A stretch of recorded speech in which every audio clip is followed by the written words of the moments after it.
ప్రతిరోజు పువ్వులు అమ్మినా ఆ అమ్మాయి తన గౌరవం మాత్రం ఎప్పుడూ అమ్ముకోలేదు. నేను రీసెంట్గా ఒక ఫుడ్ కోర్ట్కి వెళ్ళా.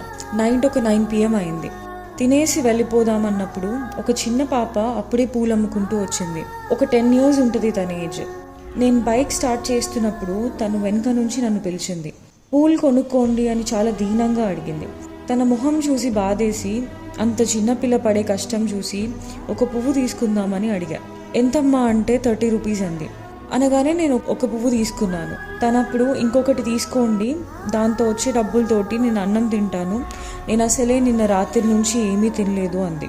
అది వినగానే నాకు చాలా బాధేసి, నువ్వేం తింటావు అని అడిగా.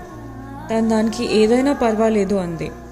తన సింప్లిసిటీ నాకు చాలా నచ్చి పక్కనే ఉన్న ఒక రెస్టారెంట్కి తీసుకెళ్ళాను. తనని లోపలికి రా అంటే తను రాను అని చాలా ఇబ్బంది పడింది. అది చూసి ఏం పర్వాలేదు నేను తీసుకెళ్తాను కదా అని చెప్పి ధైర్యంగా తీసుకెళ్ళాను. టేబుల్ మీద కూర్చున్న వెంటనే పక్క టేబుల్ మీద బిర్యానీ సర్వ్ చేస్తుంటే అది తను చూసి నాకు కూడా అది ఇప్పిస్తారా అంది. అదే ఆర్డర్ చేశాము. తను తిని చాలా హ్యాపీ ఫీల్ అయింది. తినడం మొదలు పెట్టినప్పుడు నేను కొన్ని వివరాలు అడిగాను తనని.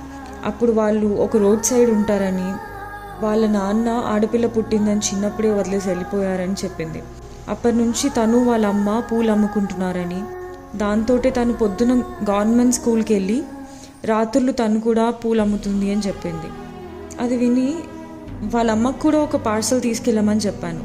అప్పుడు తను తినడానికి మాత్రమే తన దగ్గర డబ్బులు ఉందని, వాళ్ళ అమ్మకు తీసుకెళ్ళడానికి లేదు అని చెప్పేసరికి నేను తీసుకుంటాను పర్వాలేదు అని. అది వినగానే తన చేతిలో ఉన్న పూలు మొత్తం నాకు ఇచ్చేసి, నేను డబ్బులు ఇవ్వలేను అందుకే పూలు తీసుకోండి అంది. నేను తన సెల్ఫ్ రెస్పెక్ట్ హర్ట్ చేయకూడదని 2 పూలు తీసుకున్నా. తను థ్యాంక్ యూ చెప్పి చాలా హ్యాపీగా ఉన్నప్పుడు వాళ్ళ అమ్మ తనని వెతుక్కుంటూ వచ్చింది. వాళ్ళ అమ్మతో మొత్తం జరిగింది చెప్పింది. వాళ్ళ అమ్మ ఒక చిన్న నవ్వుతో థ్యాంక్ యూ అని చెప్పింది. అప్పుడే అర్థమైంది తను చిన్నపిల్ల అయినా తనకు చాలా సెల్ఫ్ రెస్పెక్ట్ ఉంది అని.